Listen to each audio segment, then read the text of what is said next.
Hi everyone, Angels Around. This is Teacher Kimi of Kimypedia, and this time, let us try to focus on review of related literature.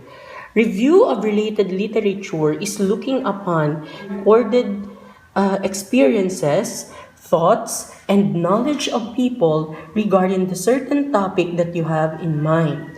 So literature in research is not just the written things, but also the oral records of the experiences, knowledge, and thoughts of people regarding the topic that you are in. In RRL specifically, the related literature are generally divided into two parts. The literature, which may include written materials that have not undergone research process, and the studies, which are the specific materials which have undergone the research methodologies. So, example of these written things are essays, novel, journals, story, biography, periodicals, and other reference materials.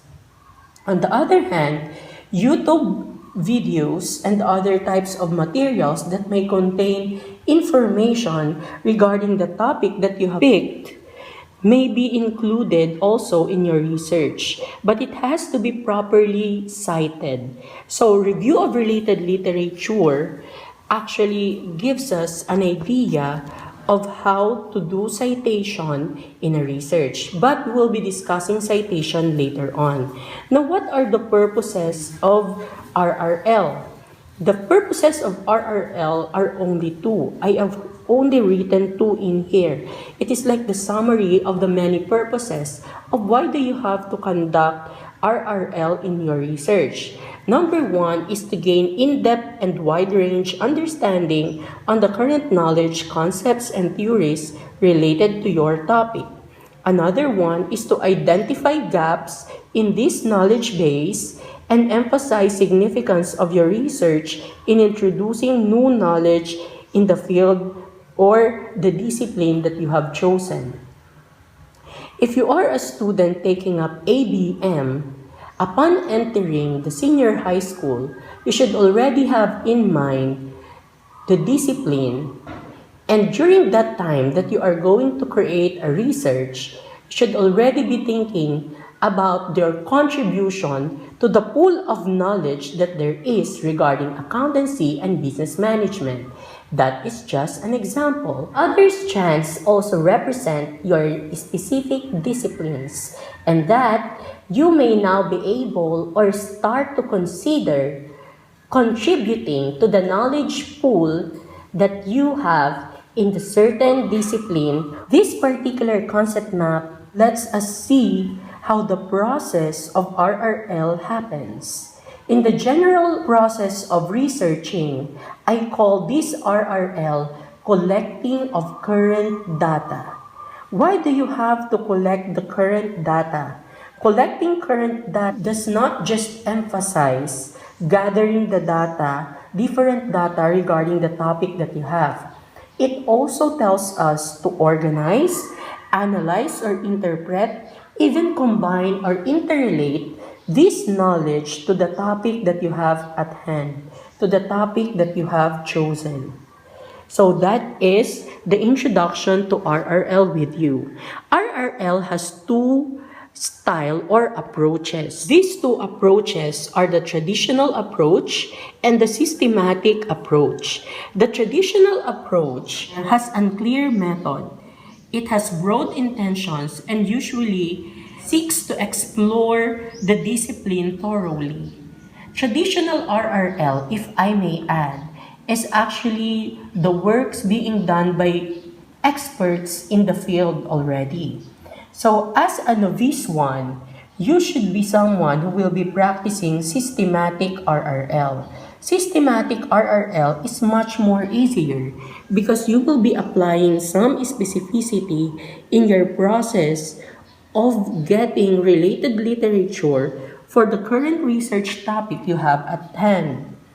Systematic RRL is methodical in nature, and according to Ridley in 2012, there are steps in conducting systematic RRL specifically. Number one is have clear understanding of the research questions. It is important that you have already established your statement of the problem when you are starting your RRL. Number two is plan. What are you going to look for? How are you going to find this information or data? When are you going to find them? Where can you find them? And who may you ask regarding the data that you need? Now do the search and use keywords whenever you are doing a research, particularly in internet. Determine which are valuable and which are not. You will be throwing most of the things that you may find out if you are not true with the research questions that you have or with the STPs or statement of the problems that you have. So enable for you to avoid throwing or junking some of the information or good data that you have found through searching the internet or searching through the libraries. Please establish your statement of the problem first. Now determine the soundness of the related studies that you may find anywhere. Make sure they have conducted it using the proper methodology and that the particular research is published by a refutable publication. Summarize the data. You may use graphs and tables to avoid so much verbosity. So that is how you conduct systematic RRL. In this particular part, I have in here traditional RRL, the different types. And I will not be discussing to you one by one. But we have in here conceptual review, critical review, state-of-the-art review, expert review, and scoping review. So traditional, again, is for the experts in the field already who may want to explore the field better, or if you are someone who is actually starting in the field and you have lots of time to finish your study, you may do traditional RRL. But if you are someone who needs to finish a particular research in a certain time period, make sure to apply the steps in systematic RRL and remember to prioritize establishing your STP. That's why RRL should come after you are done with your introduction already. Now let's go back and review what we have discussed regarding our background on the RRL. So RRL again is review of related literature with certain purposes like gaining in-depth understanding of the current knowledge, and of course, for it to be the basis for you to introduce new knowledge in the field or discipline that you have, for you to contribute to the discipline that you have.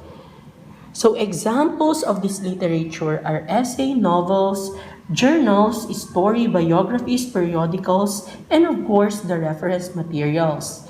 But recorded video materials may also be used for your research. You may include the direct quotations spoken by experts on the certain field.